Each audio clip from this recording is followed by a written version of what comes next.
The frightened Galactic Council begs, "Get away from Earth in this war." The door opened before I knocked. That was the first strange thing. The second was the smell, something between burnt copper and rain-wet stone, coming from a creature that had no business standing in the middle of Nairobi Command at 4 in the morning.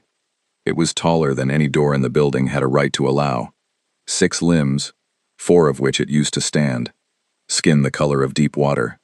Eyes that did not blink, not once, in the entire hour it spent trying to convince me that my planet needed to disappear. My name is Yara Ndiaye. At the time, I was 29 years old, a junior wing commander in Earth's Orbital Defense Division, and the only officer on duty when the Vrathi ambassador arrived unannounced with a delegation of 5, and a request that still makes me laugh when I think about it. They wanted us to move. Not relocate a city, not evacuate a coastline. They wanted the entire human species to abandon Earth, board whatever ships we could build in the next 4 months, and scatter ourselves across 3 designated refuge systems that the Galactic Council had generously prepared for exactly this kind of emergency.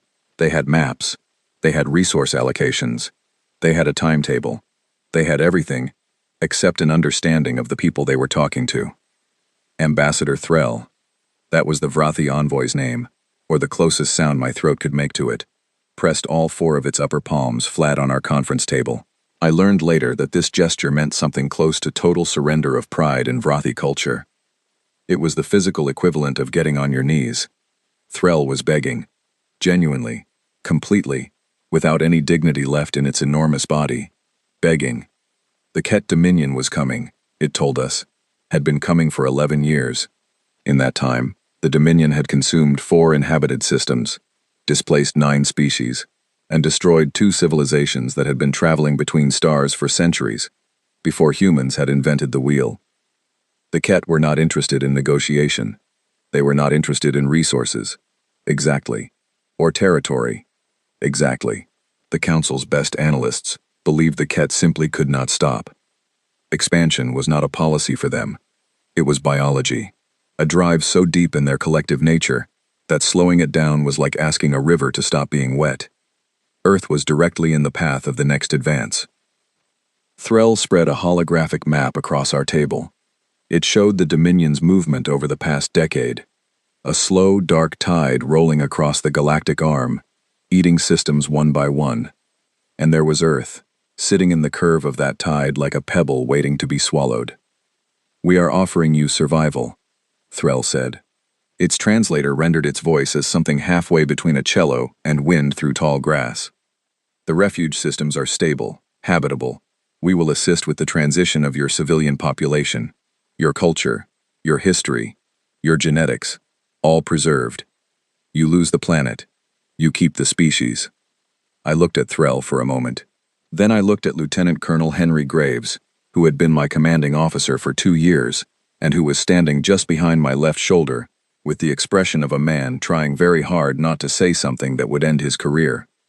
Then I asked the question, "How many ships does the Ket Dominion currently have in the advance fleet?" Threll's 4 upper palms lifted from the table. The gesture, I would also learn later, meant something like confused alarm. "That information is, Commander Ndiaye, that is not the relevant question. The relevant question is the timeline for your evacuation, and whether Earth's orbital shipyards can be." "It is the most relevant question I can think of," I said. "How many ships?" Threll looked at the other members of its delegation. They looked at each other. Then it answered. I wrote the number down on a piece of paper, actual paper, because I was the kind of person who kept a notebook, and I looked at it for about 3 seconds. "And what is the composition? Warships, troop carriers, support vessels?" "Commander. Approximately. I understand you may not have precise intelligence." Threll gave me the breakdown. I wrote that down too. Behind me, Henry cleared his throat in a way that was definitely not clearing his throat. It was the sound he made when he wanted me to stop talking before I made a decision that involved the whole planet. I looked up at Threll, at its wide, unblinking eyes, at the trembling in its 3rd and 4th left limbs, which I could see now, a fine shaking that the ambassador was trying very hard to hide. This creature was terrified, not of me, of what was coming. It had traveled across the dark between stars to reach a planet that the Galactic Council considered a footnote, a minor species barely 2 centuries into space travel. And it was begging with its whole body, because it genuinely could not imagine any other outcome than the one it feared. It had not once considered that we might see an opportunity. I closed my notebook. "Ambassador Threll," I said, "Earth will not be evacuating. We appreciate the Council's concern and the logistical preparation you've described. But our answer is no. What we would like, instead, is everything you have on Ket Fleet doctrine, engagement patterns, known weaknesses, and the defensive posture of any species that has managed to slow their advance, even briefly." The room was very quiet. Threll stood completely still for a long moment. The trembling in its limbs stopped. It stared at me with those enormous, unblinking eyes, and I had the strange feeling that it was seeing something it recognized but could not name. Then it said something that I carried with me for years afterward. "You have no idea what you are." I didn't understand it then. I thought it was an insult. Henry clearly thought it was an insult, because his hand landed briefly on my shoulder, in a way that meant be careful. But Threll's voice, when it said those words, didn't carry contempt. It carried something closer to awe, and something closer to fear, and something that I can only describe as the particular grief of a creature watching a fire that cannot know it is about to get much, much larger. I thanked the ambassador for coming. I offered the delegation food and rest, which they declined. I walked them to the landing pad at the edge of the compound, and watched their ship rise into the Nairobi sky, a smooth silver shape that became a star and then became nothing. Behind me, Henry said, "You just told the Galactic Council that Earth is staying in the path of a civilization-ending warfleet." "Yes," I said. "On behalf of all of humanity." "Well," I said, "I was the ranking officer." He was quiet for a moment. Then, "Yara, do you know what you just did?" I looked up at the place where Threll's ship had been. The sky was turning pale at the edges. Tarmobi was waking up. Somewhere below the compound, a street seller was already calling out prices in 3 languages, and a matatu was honking at something, and the city was doing what cities do, living, loudly, without apology. "I asked the right question," I said, "and I got an answer I can work with." Henry made a sound that might have been a laugh, and might have been despair. Probably it was both. 3 days later, I was in front of Earth's Joint Defense Council, explaining exactly what the Ket Advance Fleet was composed of, why their documented tactical patterns suggested 3 specific exploitable vulnerabilities, and what I believed a committed, well-coordinated human defense could accomplish with 4 months of preparation. The council listened. They argued. They pulled in generals and admirals and aerospace engineers and a historian named Dale Finch, who specialized in asymmetric warfare and who became, unexpectedly, one of the most important people in the next 2 years of my life. In the end, they voted to fight. Not because they were sure we could win, not because the risk was small, because someone had asked the right question, and the answer had been a number, a real, specific, countable number. And humans have always been very good at looking at a number and asking, what would it take? I went home that night to my flat in Westlands and sat on my kitchen floor and ate cold rice straight from the pot, because I had forgotten to turn on the stove. Through my window I could see the lights of the city spreading out in every direction, orange and white and red, as far as I could see. I thought about Threll's words. "You have no idea what you are." I thought maybe it was right, but I thought maybe that was fine. Maybe the not knowing was exactly the thing that made the difference. Maybe the species that had spent 10,000 years fighting each other, losing and winning, and losing again, and getting back up each time with new weapons and new ideas, and a completely unreasonable refusal to accept that the fight was over. Maybe that species didn't need to know what it was. Maybe it just needed to show up. I finished my rice. I set my alarm for 5. I went to sleep. The Ket were coming. We had work to do. 3 months later, I was in the cockpit of a Class 3 human interceptor called the Iron Wren, leading 60 Earth vessels toward a herald fleet of 40 Ket warships, and I was not afraid in the way I had expected to be. I had expected the cold kind of fear, the paralyzing kind, the kind that made your hands shake and your thinking go slow, and your body convince itself that if it just stayed very still, the bad thing would pass it by. What I felt instead was something closer to focus. Sharp and narrow and very clear, like the world had simplified itself down to the things that mattered: distance, velocity, angle, and the voices of my pilots in my ears. Iron Wren to Hawk Flight, I said. Maintain formation delta until we cross the 800-kilometer threshold. After that, break loose and follow individual targeting assignments. We are not trying to be pretty today, we are trying to be effective. A chorus of acknowledgments came back. 32 voices, men and women from 6 continents, trained in 6 different national military traditions, now flying as a single unit under a doctrine we had built from scratch in the past 2 months. The Ket Herald fleet had arrived exactly where our analysts predicted it would. 40 vessels in a standard Dominion formation, a wide crescent designed to maximize forward firepower and present a wall of force to whatever was in front of it. It was a formation that had worked against every species the Ket had ever faced. It projected power. It projected inevitability. It said, "Look at us. Measure us. Despair." It assumed the enemy would approach from the front. We did not approach from the front. Hawk Flight peeled left and came in from above the ecliptic plane, dropping fast. Eagle Flight swung wide to the right and came in low, under the crescent's bottom curve. I took Iron Wren and the remaining ships straight at the center, not to break through, but to hold attention, to be the thing the Ket was looking at, while everything else happened. Colonel Adazi Obi was leading Hawk Flight. She was 34 years old, had been a combat pilot for 12 years, and had once landed a damaged aircraft on a highway in the middle of a thunderstorm because turning back had seemed wasteful. She hit the upper flank of the Ket Crescent at exactly the moment I hit the center, and the formation that had never broken in 300 years of Dominion warfare began to crack. The Ket responded the way their doctrine demanded. They began to pivot the crescent, rotating it to face the new threat from above. It was a textbook response. It would have worked against any opponent who fought the way the Ket expected. It didn't work against us because we had planned for the pivot. The moment the crescent began to turn, the debris fields activated.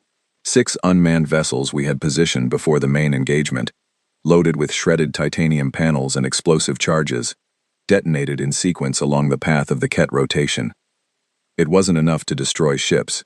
It was enough to scatter sensor readings, force the Ket to slow their pivot, and create 4 seconds of navigational confusion. 4 seconds is a very long time in a space engagement. Eagle Flight hit the inner edge of the crescent from below. The Ket ships on that edge had divided their attention between Hawk Flight above, debris fields on their flanks, and me coming at them from the front. They were not ready for a fourth direction. 3 Ket vessels broke formation before their captains could issue orders. Once a formation breaks, it becomes a series of individual problems, and humans are very, very good at individual problems. The fight lasted 41 minutes. I know, because I checked my mission clock when the last Ket Herald ship turned and ran. Not destroyed, not surrendering, just running, burning its engines hard for deep space. And the number 41 felt both very long and very short at the same time. We lost 7 pilots. I want to say that clearly. We won the engagement, and we lost 7 people. Captain Freddie Walsh, who had 3 children and who made terrible jokes at every briefing. Lieutenant Grace O.C., who had been flying for 2 years, and who was the best natural navigator I had ever evaluated. 5 others, whose names I will not rush through, because they deserve not to be rushed through. I filed the loss reports myself. I always filed them myself.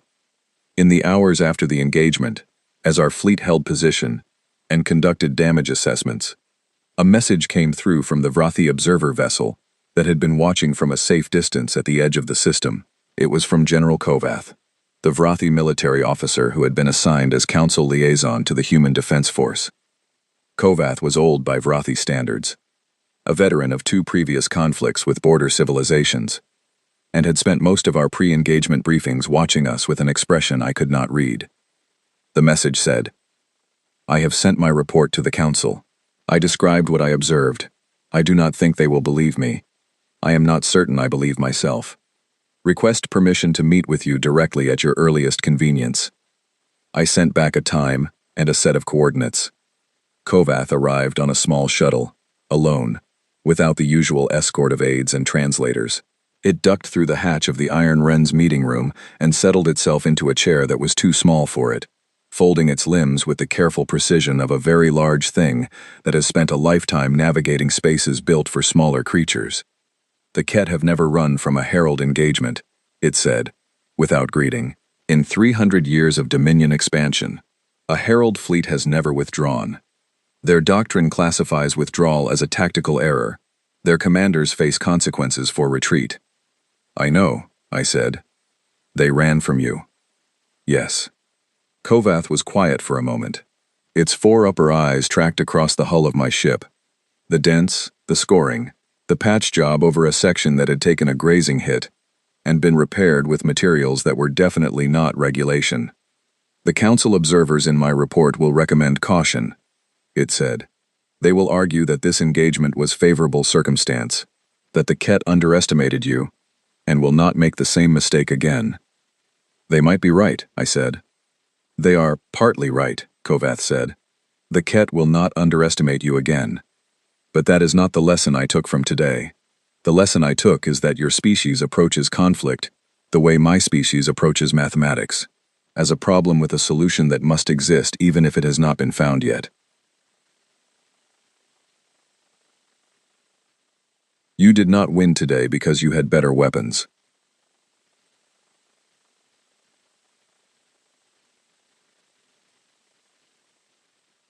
"You won because you treated their formation as a question and then answered it." I looked at Kovath. "Is that a compliment? I have advised on 7 conflicts. I have never seen a species fight the way you fight. And I want you to understand something, Commander, NDIA, so that you carry it with you in the months ahead." It leaned forward slightly. Its eyes, all 4 of them, were steady on mine. "I am not afraid of the Ket," it said. "I have faced the Ket. I know what the Ket are. What I am trying to understand, what I am genuinely, sincerely uncertain about, is what you are." It was the second time I had heard those words. The first time, from Threll, I had thought it was an insult. The second time, from Kovath, I understood it was something else entirely. It was a question, and I was not sure I had the answer. What I had was 41 minutes of engagement data, 7 names to add to a memorial wall, and the knowledge that somewhere in deep space, a Ket Herald fleet was burning its engines at maximum and reporting back to whatever sat at the center of the Dominion. The Dominion paused. Our analysts confirmed it 2 weeks after the Cathara Herald engagement. The entire advance, every vessel, every troop carrier, every supply chain, had stopped. Dale Finch, the historian, found me in the command center at 2 in the morning when the confirmation came in. He was holding a coffee mug and wearing a coat over his pajamas because he had apparently sprinted from the residential block when the alert came through. "They've never paused," he said. "Not once in 11 years. Not for weather. Not for logistics. The Dominion advances continuously. It's biological. Like Threll said, it doesn't stop." "It stopped now," I said. "Yes," he said, "because they want information. They stopped to think." He sat down heavily in the nearest chair. "Yara, they stopped to think about us." I poured him a coffee from the station pot. It was bad coffee, the kind that had been sitting for hours, but he drank it without noticing. "That terrifies the Council," he said. "I've been getting messages from Kovath's aides all evening. The Council is in emergency session. They think we've made the Dominion angry." "We've made the Dominion curious," I said. "That's different." "Is it better?" I thought about that honestly for a moment. A curious predator is a more dangerous predator than an angry one. Anger makes mistakes. Curiosity is patient. "It means we have time," I said finally. "They won't advance until they've modeled us, until they believe they understand what they're dealing with. And that gives us time to make sure that when they do advance again, we're not the thing they modeled." Dale looked at me over the rim of his terrible coffee. "You're going to change the tactics." "I'm going to change everything," I said. "Every formation, every engagement pattern, every response profile. Nothing they saw in this engagement will be repeated." When they come back, they'll be fighting a completely different opponent. Dale was quiet for a moment. Then he said, "Do you know what the Romans called that? Constantly changing tactics, so the enemy could never build a stable model of you?" "No," I said. "They didn't have a word for it," he said. "Because no one they fought ever did it consistently. It requires a culture that is genuinely comfortable with uncertainty. Most military cultures crave predictability. Systems, hierarchies, established doctrine. Uncertainty feels like weakness to them." He set down his mug. "Humans are different. I've spent 30 years studying warfare and I keep coming back to the same thing. We are the only species on record, and now, apparently, in the known galaxy, that treats I don't know yet as an interesting situation rather than a terrifying one." I looked at the data on the screens around us. Fleet positions, energy readings, the faint signal of the Dominion's paused advance, sitting at the edge of our sensor range like a held breath. "Get some sleep, Dale," I said. He picked up his mug, found it empty, set it down again. "You're going to be something the galaxy has never seen, Yara. I want you to be ready for what that means." "And what does it mean?" He paused at the door. "It means that when the Dominion finally understands what you are, they won't just be afraid. They'll be desperate, and desperate things do not behave predictably." He left. I stayed. I stayed for a long time, looking at the paused advance on the screens, thinking about what he had said, about curiosity and patience, and the particular danger of an enemy that has stopped to study you. Then I pulled up my tactical files and I started changing everything. Because Dale was right. The Dominion had paused to build a model of us, and when they were finished, I wanted the model to be wrong. I wanted it to be so completely, so thoroughly, so creatively wrong, that the moment they acted on it, they would realize they had been studying a ghost. In the weeks that followed the Herald engagement, Earth's Joint Command received 17 separate communications from the Galactic Council. They ranged in tone from cautiously congratulatory to openly anxious. 3 of them asked, in the polite and roundabout way that interspecies diplomacy seems to require, whether Earth might consider pulling its defense fleet back from the contact perimeter and allowing the Council to resume ceasefire negotiations with the Ket Dominion. I filed each one. I responded to none of them personally. That was above my rank. But I read them carefully, and I noticed a pattern. The Council was not afraid of the Ket anymore. Or rather, they were still afraid of the Ket, but they were afraid of something else more. They were afraid of us. Of what we had demonstrated. Of what it meant for the established order of the galaxy if a 2-century-old spacefaring species from a single inhabited world had just handed the Dominion its first defeat in 11 years. I talked about this with Kovath during one of our regular briefings. Kovath had taken to meeting with me directly rather than through the chain of formal council communications. Its shuttle appeared at our orbital station about twice a week, and we would sit in the small meeting room and talk.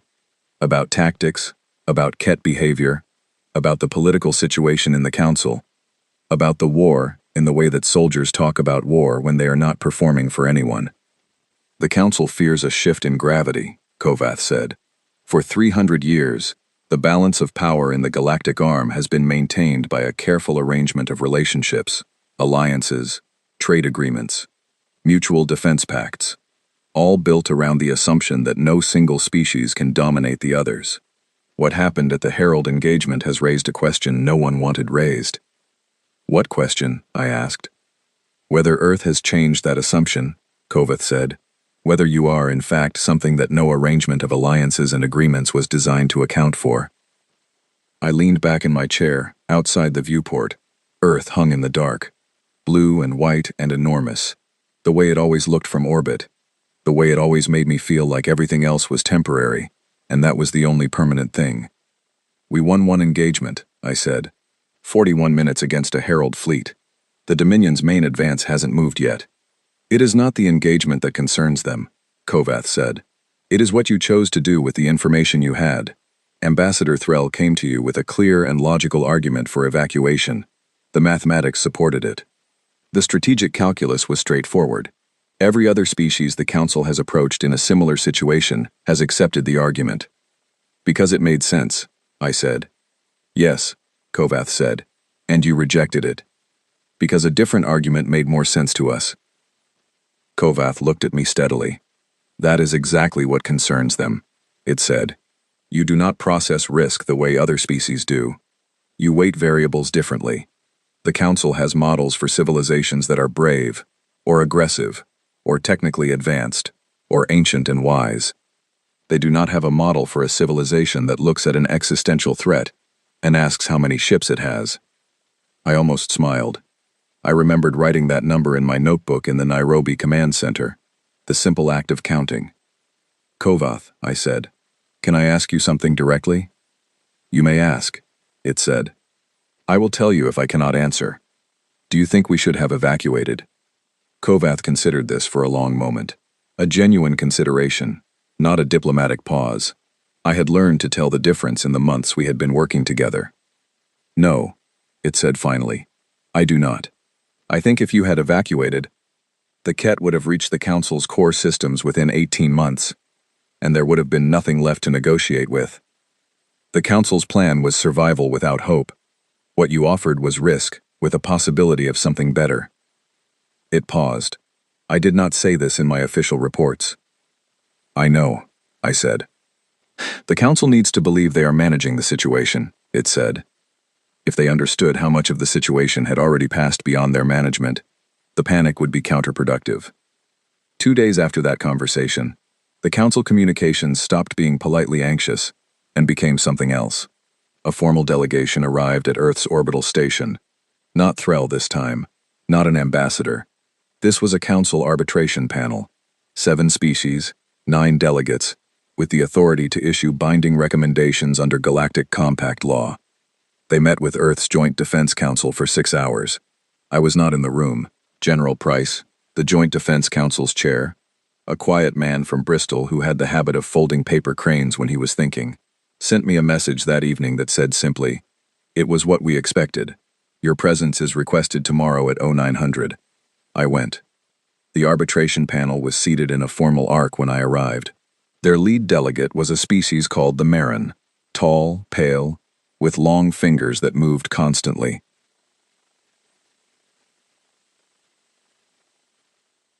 Arranging and rearranging small objects on the table in front of them as they spoke. The Marin had been spacefaring for 800 years and regarded younger civilizations with the particular patience of an adult watching a child learn to walk. Commander NDIA, the Marin delegate said. Its translator gave it a voice like water over smooth stones. We have reviewed the engagement data from the Cathara system. The results are not in question. What is in question is the trajectory of Earth's military posture and its implications for galactic stability. I waited. Your fleet has, in the weeks since Cathara, begun making contact with species in the contested zone between Earth and the Dominion Advance. Some of these species have approached your command with requests for tactical assistance. We understand you have been responding to those requests. With information sharing and advisory support, I said. Yes. The Council's position is that this creates a network of military dependency around Earth that disrupts the existing alliance structure, the Marin delegate said.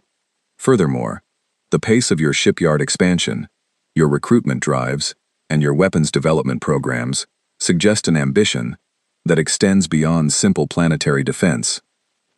I folded my hands on the table. Our ambition, I said carefully, is to end the war. A ripple of something passed through the panel, surprise maybe, or discomfort. The war cannot be ended, the Marin delegate said. The Ket Dominion cannot be destroyed. This has been assessed repeatedly by the Council's strategic analysts over 3 centuries. The Dominion is too large, too biologically driven, too deeply entrenched. The achievable goal is containment, a negotiated boundary, a line the Dominion agrees not to cross. They haven't agreed to any lines in 11 years, I said. Because no one has had sufficient leverage to negotiate from, the Marin delegate said. You may now have that leverage.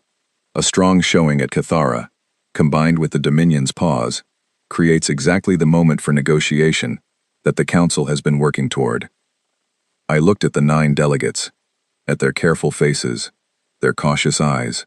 I thought about the Sovari, a species I had only read about in the Council's background files. A gentle, non-aggressive civilization that had been living in one of the systems the Ket overran 4 years ago. I had read their casualty estimates. I had seen the images their evacuation ships had transmitted before their communications array was destroyed. I thought about what a negotiated line meant for the systems on the wrong side of it. You want to draw a boundary, I said. That leaves some species under Dominion control, permanently. It is the realistic outcome, the Marin delegate said. It is the outcome that costs you nothing, I said, because the species on the wrong side of the line are not yours. The room became very quiet. General Price, sitting to my left, made a very small movement with his hand, a gentle signal that meant be careful. I was careful. I kept my voice steady and my posture neutral, and I did not let any of what I was feeling reach my face.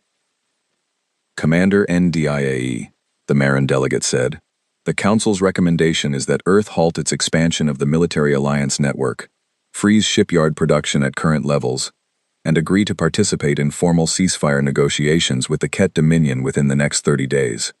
This is a binding recommendation under compact law. I'll carry it to the Joint Defense Council, I said. They will consider it fully. The Marin delegate looked at me for a moment.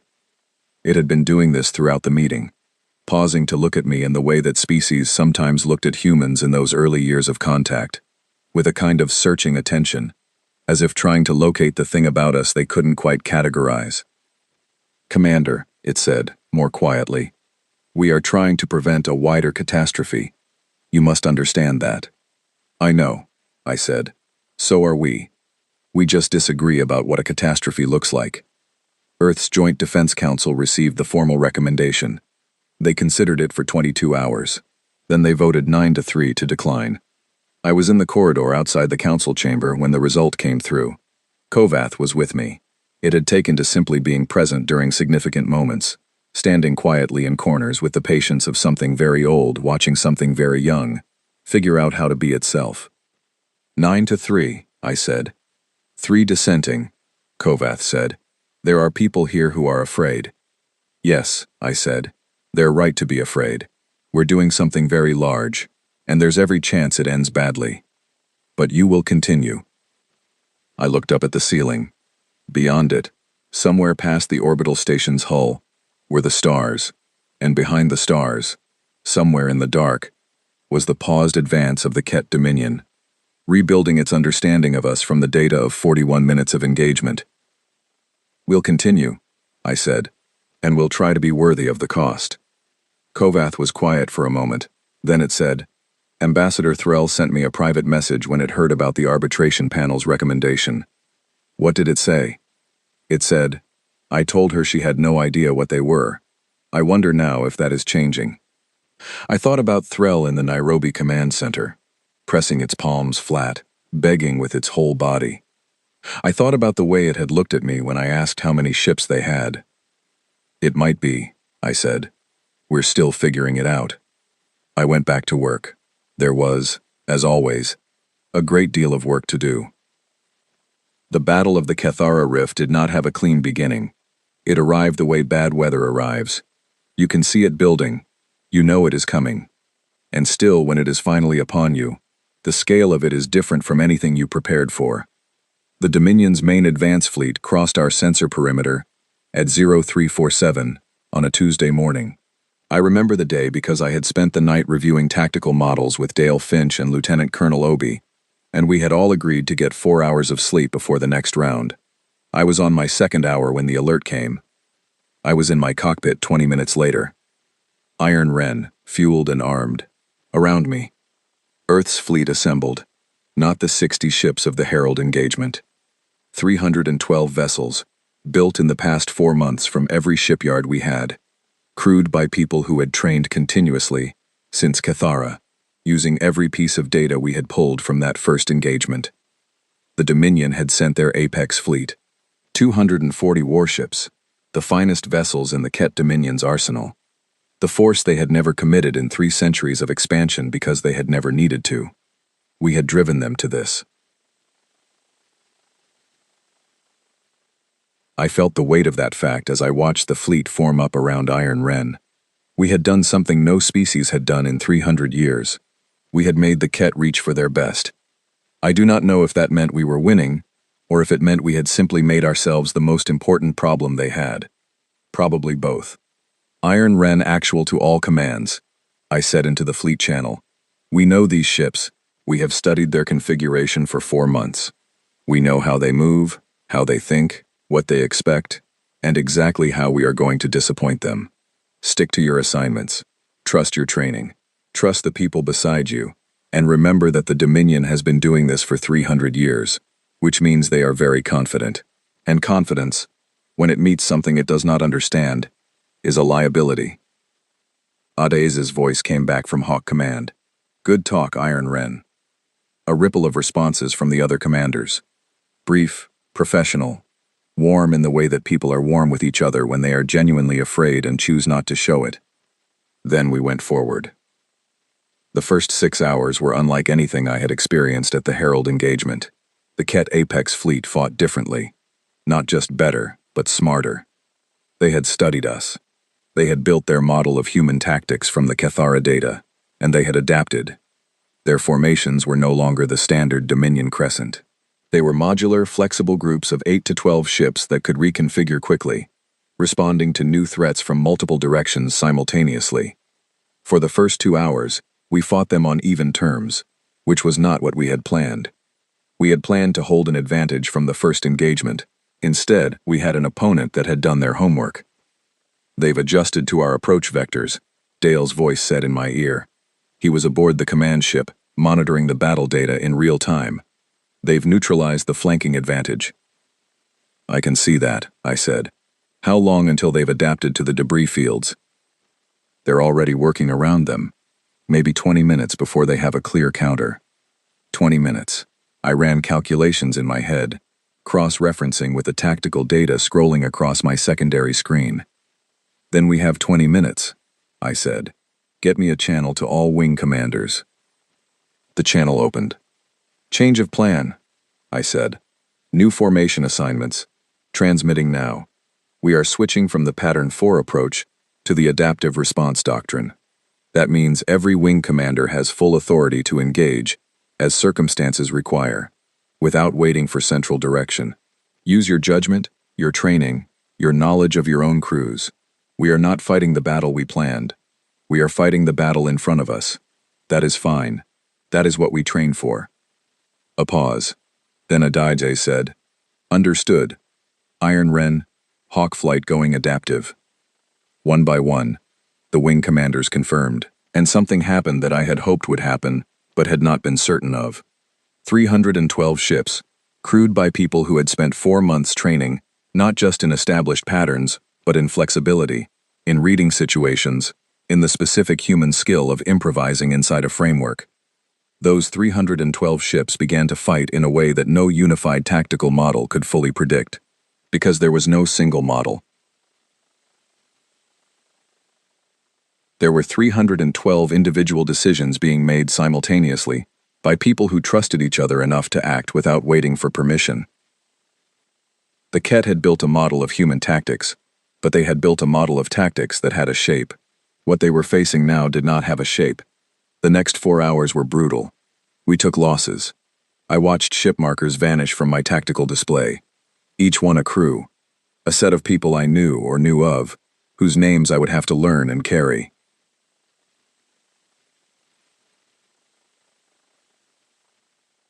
Eagle Wing lost 4 ships in the first 20 minutes of the adaptive phase. The Ket Apex fleet's right flank hit them hard when they changed formation, and Lieutenant Eleanor Marsh, who had been one of the best ship captains in the fleet, and who had a sister in Edinburgh, and who had sent me a handwritten note after the Herald engagement saying simply, "Thank you for asking the right questions," was among the losses. I filed that away in the place where I kept such things, the place that was getting heavy. But the Ket Apex fleet was not built for a fight that changed shape. It was built for extended campaigns against opponents, with consistent, analyzable behavior. 300 years of Dominion warfare had produced an exquisitely refined military machine that knew exactly how to dismantle a space fleet. If that fleet behaved the way fleets were supposed to behave, our fleet did not behave the way fleets were supposed to behave. The Ket began to show it after the 4th hour. Their modular groups, which had started the engagement as tight, coordinated units, were beginning to respond more slowly. The sheer volume of decisions our adaptive approach demanded of them, react to this, adjust for that, model this new behavior, was creating lag. Small lag, fractions of seconds. But in space combat, fractions of seconds are everything. I saw it in the data. I felt it in the rhythm of the engagement. Dale, I said, their right flank response time. 30% slower than baseline, he said immediately. Their central command is overloaded. They built their model on a command structure that gives and receives clear orders. They're not built for an opponent without a single decision-making center. They're not built for distributed command, I said. They can't adapt to what they can't model, Dale said. I thought about Koveth, and about what it had said in the meeting room of the Iron Wren all those months ago, about humans treating conflict as a problem with a solution, about the way our species holds uncertainty. The Ket could not model an opponent that was comfortable with not having a plan. They needed predictability. We had given them the opposite. All commands, I said. The right flank is tiring. I want focused pressure, not a coordinated assault. Individual initiative, every wing choosing their targets independently. Put them in a position where they are responding to 50 different problems at once. It worked. Not immediately. Not cleanly. Not without cost. We continued to take losses. The battle stretched into its 9th hour, and my throat was dry, and the Iron Wren had taken 2 direct hits that had knocked out my secondary weapons array and put a crack in the viewport that the repair system was slowly sealing with polymer foam. But the Apex fleet was breaking.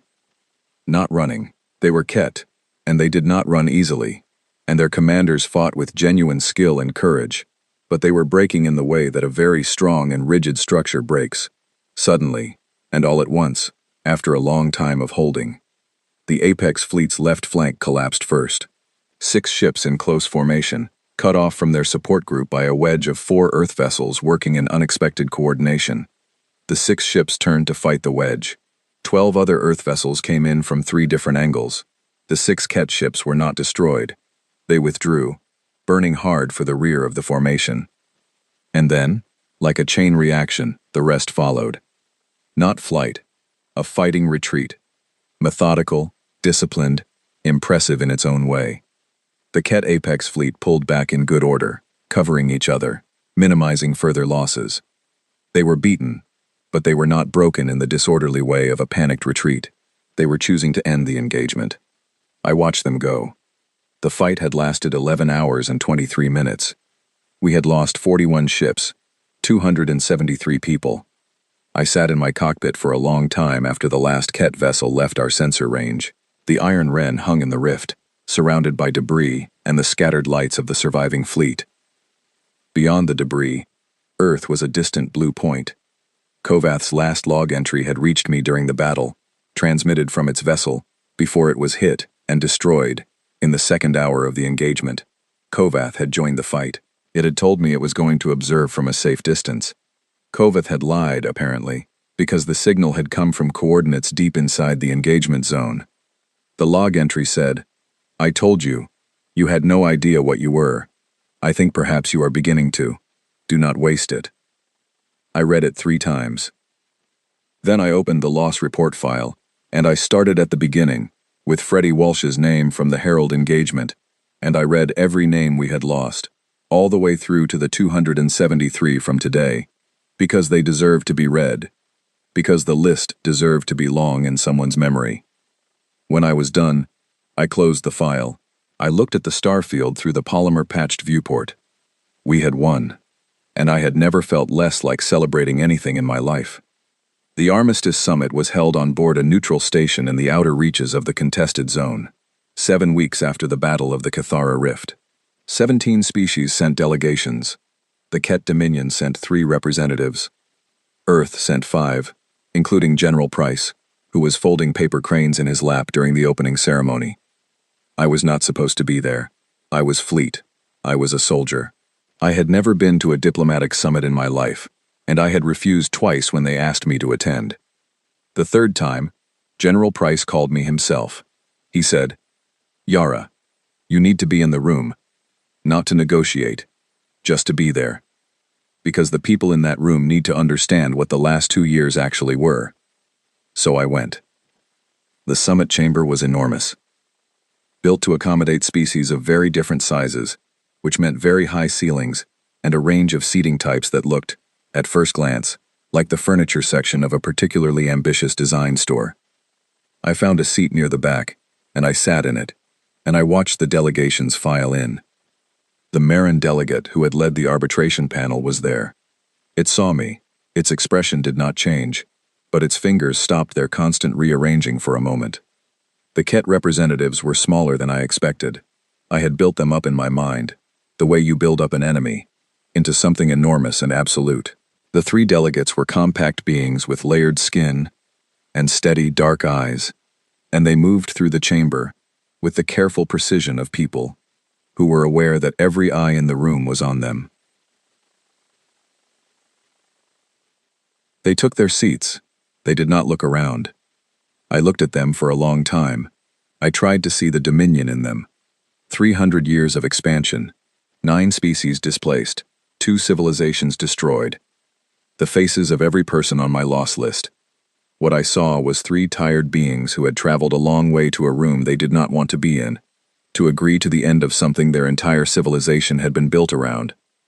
I did not feel sorry for them, but I did not feel triumph either. What I felt was tired and careful, and very, very alert. The negotiations lasted 4 days.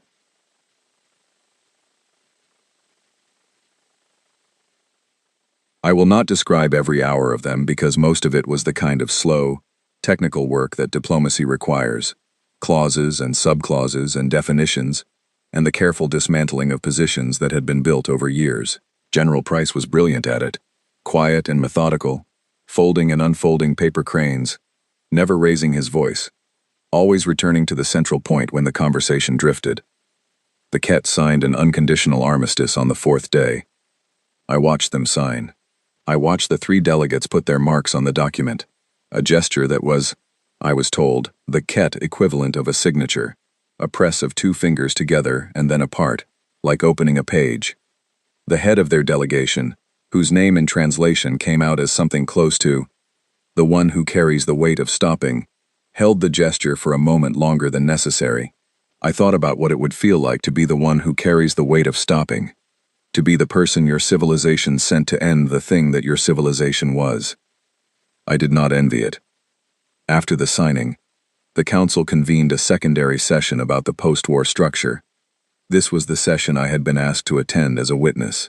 It began with a formal proposal from the Marin delegation, delivered in the polite, elaborate language of galactic diplomacy, which amounted to, given what Earth has demonstrated, the Council proposes that humanity take on a permanent military authority role within the Galactic Compact, with command authority over the Compact's defense forces, and a mandate to maintain security across the contested zone. It was a remarkable offer. In practical terms, it meant Earth would be the dominant military power in the galactic arm. Every other species would defer to human authority in matters of conflict and defense. The Council was offering us exactly the position that, 18 months earlier, they had been afraid we were going to take by force. Now they were giving it to us because they were afraid of what happened if they didn't. I listened to the proposal. I looked at General Price. He was folding a particularly small crane, concentrating on a corner fold, not looking up. The Council expected Earth to accept. I could see it in the posture of the delegations, the slight tension of people waiting for a decision they have already assumed.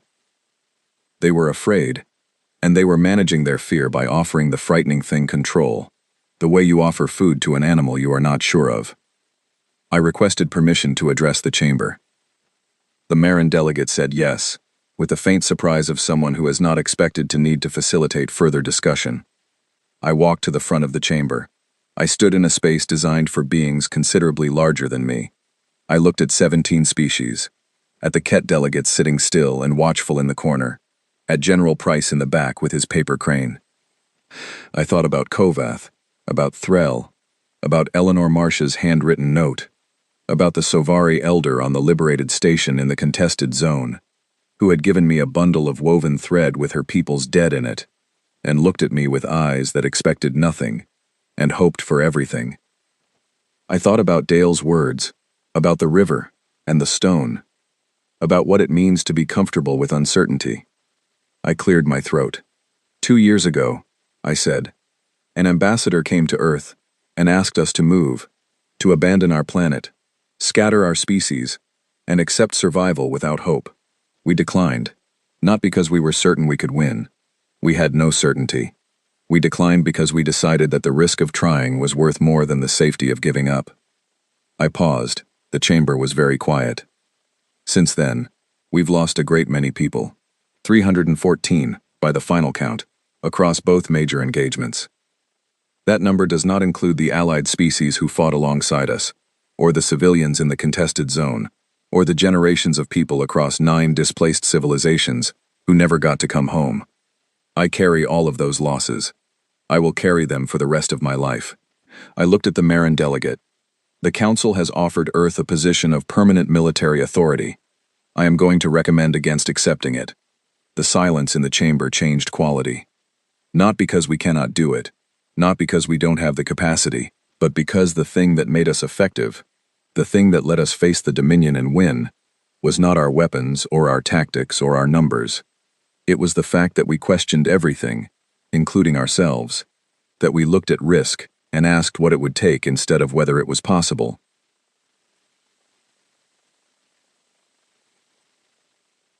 That we held uncertainty as an asset instead of a threat. I let that sit for a moment. A military empire cannot afford that. An authority structure cannot afford that. The moment you give one species the right to define what security looks like for everyone else, you have created the conditions for exactly the thing we just spent 2 years fighting. Power that does not question itself. Force that does not stop. I looked around the chamber, at the various faces, the various eyes, the various ways that different species carried the same feeling of careful attention. What I would suggest instead, I said, is something smaller, a defense compact, not Earth commanding anyone, Earth committing, alongside every species that chooses to participate, to a shared standard of defense. We train together. We fight together if it comes to that. We make decisions together, which means slowly and imperfectly, and with a great deal of disagreement, which is exactly how decisions should be made. I stepped back from the center of the chamber. We don't want authority over you, I said. We want to be good neighbors, and if something comes for your systems the way the Ket came for mine, we want you to know that someone will show up, not because they were ordered to, but because we decided together that showing up is what we do. I went back to my seat. General Price looked up from his paper crane. He held it up between 2 fingers and examined it. Then he set it very carefully on the seat beside him. The chamber was quiet for a long time. Then the Marin delegate spoke, slowly, and without the elaborate diplomatic framing of its earlier statement, just directly, in the flat and genuine way that sometimes cuts through ceremony. Commander NDIAIAA. It said, in 800 years of galactic engagement, I have never heard a species with the capacity for dominance choose, willingly, not to use it. We've had a lot of practice at what happens when species don't make that choice, I said.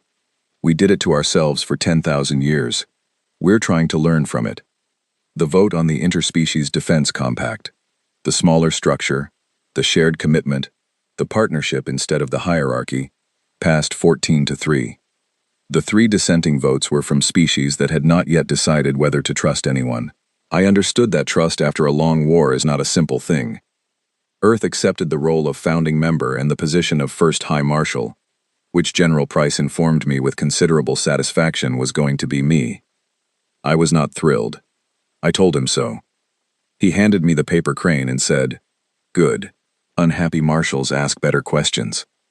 7 months later, on a quiet evening in what had been the contested zone and was now, cautiously, carefully, becoming something that might eventually earn the word home, I sat in the cockpit of the Iron Wren and watched a planet I had never visited turn slowly below me. It was a Sovari world, not their original home system. That was still in the process of being reclaimed, of having the marks of 4 years of Dominion occupation, slowly, carefully undone. This was a settlement system, one of the refuge planets the Council had prepared, back when everyone still thought the war was only going to have one outcome. The Sovari had been here for 3 years. In that time, they had built, as far as our observers could tell, a city, 12 agricultural installations, a school, and a memorial. A tall structure in the local stone that the settlement spokesperson had described to me in a message as a place to put what happened, so we do not have to carry it everywhere. I understood that. From orbit, I could not see the memorial, or the city, or the school. I could only see the curve of the planet, the color of its atmosphere, the way cloud systems moved across it in slow spirals. Somewhere down there, the Sovari elder who had given me the bundle of woven thread was still alive. The last report said, she was very old. She had survived the occupation and the evacuation and the years of waiting, and she was now, by all accounts, spending most of her time in the settlement's garden, growing things. I thought about Kovath's log entry, "Do not waste it." I thought about what it meant not to waste it, what it looked like, in practice, on a day when there was no fight to be won and no decision to be made that would change the shape of the galaxy, what it looked like to do the work of keeping, instead of the work of fighting. I thought it probably looked like what General Price was doing right now, in a meeting room on the Defense Compact Station, sitting across from a young officer from a species that had just signed their compact membership, listening carefully and asking good questions. It looked like Adaizi Obi, who had been promoted to Joint Wing Admiral and who had spent the past 3 months building a cross-species training program that half the Council had called unworkable, and which was already producing results that none of the skeptics knew how to explain. It looked like Dale Finch, who had published a paper arguing that humanity's experience of war, 10,000 years of fighting ourselves, was not a source of shame, but the specific, painful preparation that had made us capable of doing what we had done. That the history we had spent centuries trying to move past was the precise history that had given us what the galaxy needed. It was a controversial paper. I had read it 4 times. I reached into the pocket of my flight jacket and took out the Sovari bundle. I had carried it every day since the elder had given it to me. It was small and light, woven thread in colors I didn't have names for, and inside it were names. Names in a language I couldn't read, of people I had never known, who had died because an empire had decided that their world was in its way. I held it for a moment. Then I put it back. The compact channel chimed. A voice I didn't recognize. Young, careful, speaking translated basic with the slight delay of someone doing it in real time. Hi Marshal NDAA. This is Lieutenant Commander Ren Peller, from the 3rd Compact Watch. We have a possible signal from the outer sensor perimeter. It's faint. Might be nothing. But it matches a profile we haven't seen before. Might be nothing. But it matches a profile we haven't seen before. I looked at the Sovari planet below me for one more moment, at the slow spirals of the clouds. Then I put my hands on the Iron Wren's controls.